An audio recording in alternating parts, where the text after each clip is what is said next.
Después de los 2 últimos episodios, yo tengo que reconocer que lo que más pienso es que no hay nada que salvar de la Iglesia.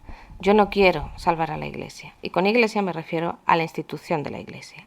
Creo que hay muchas comunidades y congregaciones locales que van a seguir sobreviviendo y van a seguir siendo relevantes, sea cual sea el entorno, sea favorable o no, y haya crecimiento o no.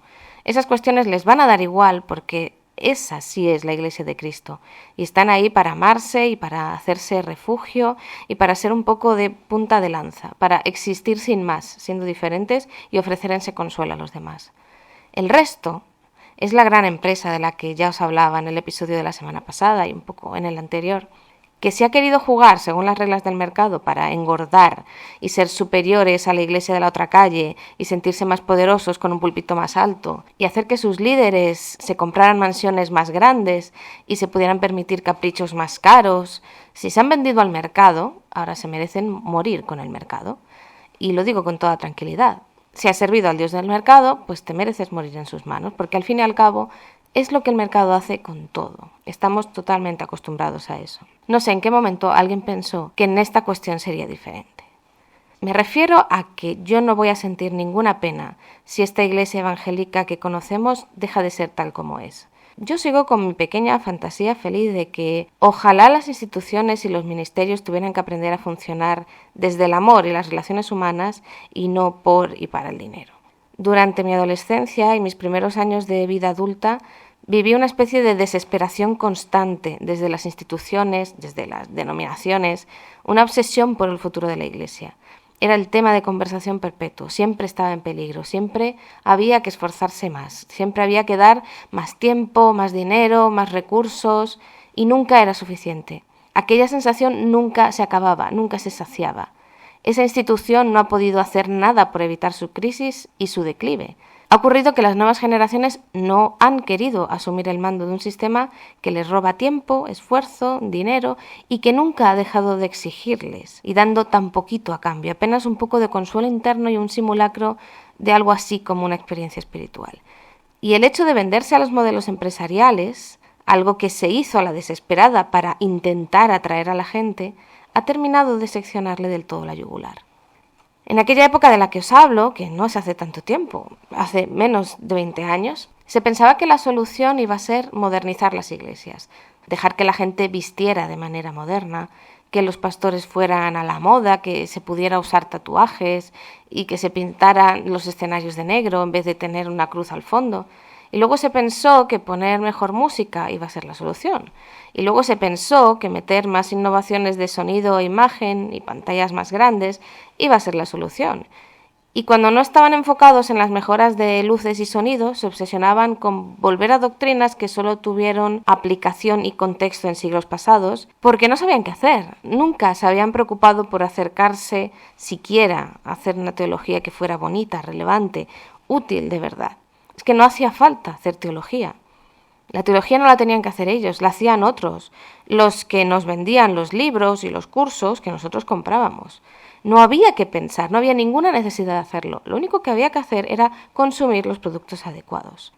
Y en estos entornos no se ha cuidado nada a la gente, porque lo que importaba era salvar y mantener a la Iglesia, a la institución. Y pasaba que la espiritualidad de la gente estaba básicamente anémica, pero daba igual. Había que seguir esforzándose por la Iglesia. Y cada uno individualmente nos teníamos que esforzar por la Iglesia. Para muchos el trauma religioso ha sido permanecer tanto tiempo esclavizados a un sistema que básicamente lo demandaba todo y que además te exigía sin ningún límite para que ellos se sintieran orgullosos de ti. Y no había ninguna recompensa, aparte de no recibir un castigo más grande o de que Dios no te castigara o te quitara las bendiciones, realmente no había ninguna recompensa. El problema lleva aquí desde el principio. Los casos que están saliendo al descubierto de abusos espirituales sistematizados, el encubrimiento de agresiones sexuales en serie, todos los casos de violadores y pederastas, la denigración de las mujeres, de las minorías sexuales, la normalización de las técnicas sectarias y coercitivas, nada de eso es reciente. Lo que pasa es que ahora se está descubriendo, ahora está saliendo a la luz, pero lleva ocurriendo desde siempre, desde el principio. Y tengo pruebas. Tengo decenas de mensajes y conversaciones que he mantenido en los últimos meses con personas de diferentes edades, de diferentes géneros y de un montón de lugares de origen diferente. Es una experiencia que hemos vivido muchos, que es transversal y que está extendida e institucionalizada. Nos han herido las almas y los espíritus. Y si me permitís una pequeña palabra profética, os la diré. Se acabó el tolerarlo. Se acabó el conformarse con que, bueno, la Iglesia es mala, pero no podemos salir de ahí. La Iglesia es mala, pero no se puede hacer otra cosa. Se acabó el pensar que no hay otra forma de estar de buenas con Dios que comulgando con eso. Y se acabó someterse a personas controladoras y peligrosas. Dios no está nada contento con todo esto, y la muestra está en que nos está animando cada vez a más gente a que busquemos el verdadero evangelio y salgamos, con perdón, cagando leches de ahí. Siento mucho decir esto, pero en el fondo no lo siento. La institución evangélica actual no está capacitada para seguir diciendo que habla en nombre de Dios, porque la realidad es que el nombre de Dios está, como ha estado siempre, con los rechazados y los humillados y los abusados. Y la institución evangélica ha sacrificado al diferente para poder cumplir con los objetivos que el mercado le exigía. Y no estoy diciendo nada raro. Es exactamente lo mismo que hace la industria de la moda. Se excluye a la gente gorda, se les ignora o directamente se les rechaza, negándose las grandes firmas de moda a realizar ropa en tallas grandes, para hacer que la gente con cuerpos normativos, lo que ellos llaman normativos, se sienta especial y consuman sus productos y fabrican estas necesidades artificiales en torno a temporadas y modas y tendencias. Rechazar al diferente y masificar el consumo dentro del rango de consumidores que se califican como normales es una de las estrategias más comunes de todos los mercados con los que convivimos todos los días. Y el mercado evangélico no ha sido diferente. Y las iglesias que se han convertido en puntos de venta de los productos cristianos, pues no han sido diferentes. Vamos a intentar explicar lo que es una iglesia evangélica normativa, independientemente de la denominación o del lugar del mundo donde estén. Es lo bueno que tienen las franquicias, que son todas iguales en todas partes.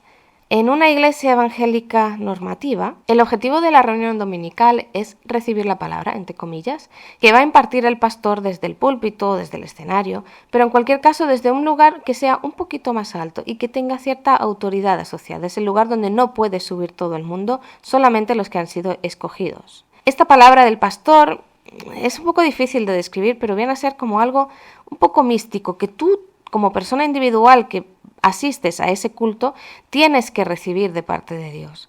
Para estar en condiciones de recibir esa palabra de Dios, que, repito, solo te va a llegar por medio del pastor, no por ningún otro medio ni en ningún otro lugar, tienes que estar preparado emocional y espiritualmente, tienes que encontrarte en buena salud espiritual.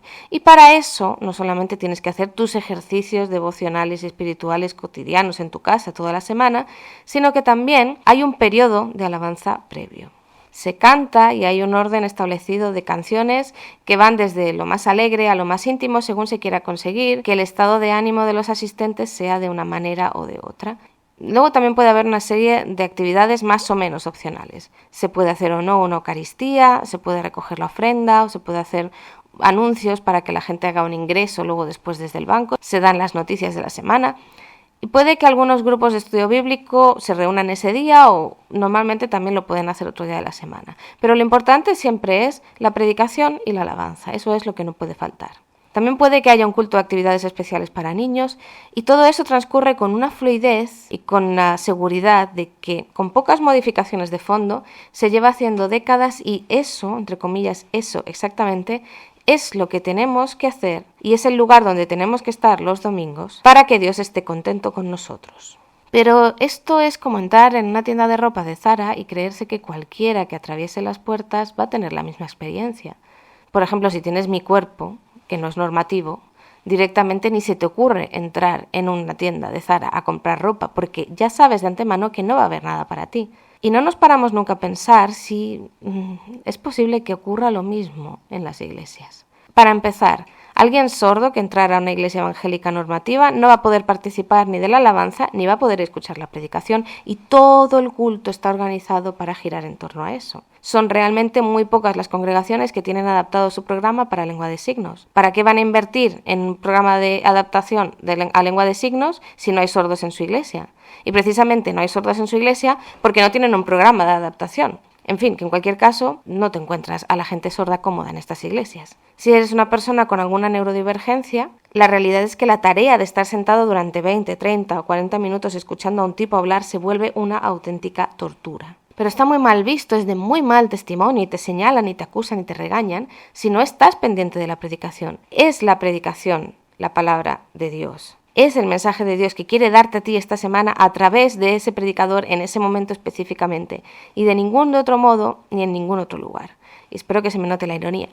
Pero un neurodivergente te dirá que si por favor Dios no te lo puede mandar por escrito en otro momento, por favor. Estar quieto en una silla, escuchar a alguien hablar de un tema que no te interesa en absoluto, tener a un grupo extenso de personas alrededor, es una pista de obstáculos para neurodivergentes. Y eso que son neurodivergentes adultos y que de algún modo estarán mal diagnosticados y se han acostumbrado a disimular y fingir junto al resto de la sociedad. Si se trata de neurodivergentes niños, la lista de complicaciones pues se multiplica un poquito. Si es difícil que un niño neurodivergente encaje en un sistema educativo que no está adaptado a él, imagínate el sistema de una escuela dominical de una de estas iglesias normativas.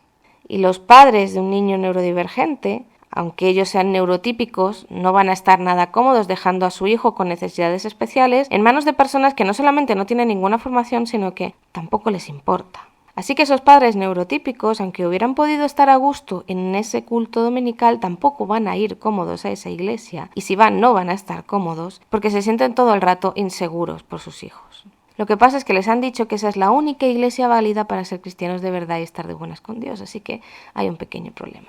Y esto es solo un ejemplo de cosas y de problemas que uno se puede encontrar. Por ejemplo, para una persona con alta sensibilidad, el volumen de la música de alabanza es sencillamente insoportable. Igual ocurre con la aglomeración de gente al estilo de un concierto. Tú imagínate tener ansiedad social y que te digan que no puedes agradar a Dios a no ser que acudas todos los domingos a un concierto con un montón de personas que no conoces. Estas iglesias normativas no son espacios de unidad en amor, sino que son espacios de unificación por practicidad. Y no es algo inocente. Te están diciendo que si no eres normal, no puedes ser santo. La realidad es que si no eres normal, lo que ocurre es que no eres la clase de consumidor que a ellos les interesa. Si te aceptaran, tendrían que invertir mucho en crear un espacio en el que te sientas acogido y eso al final pues no sale rentable. Pero os aseguro que nunca, jamás se lo han planteado.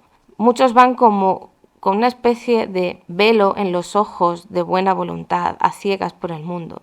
Nunca han traducido sus maravillosas técnicas eclesiológicas al lenguaje empresarial para darse cuenta de que la equivalencia es simple y es inmediata, que es lo mismo.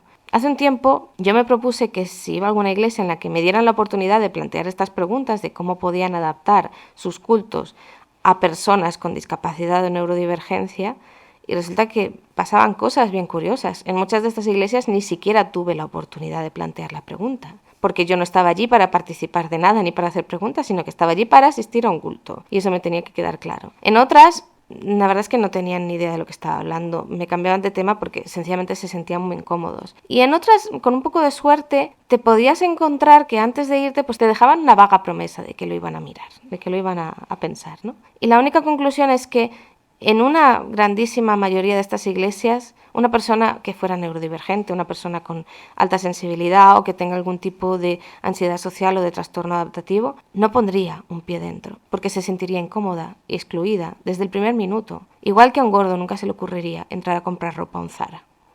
Así que yo me niego a aceptar y a seguir tolerando que me vendan el carro de que solamente esta clase de iglesias, que están más al servicio de sí mismas que de cualquier otra cosa, son la casa de Dios, la iglesia definitiva, o como quiera que se la quiera llamar. La teología evangélica dice que la salvación es por gracia y no por obras, pero la praxis evangélica lleva décadas predicando que la condenación sí es por obras. Si no haces esto, si no haces aquello, si no actúas de este modo, si no dices esto o lo otro, entonces vas a recibir el castigo de Dios, entonces Dios te va a quitar la bendición. Y esa es una disonancia cognitiva que ya no se puede sostener más.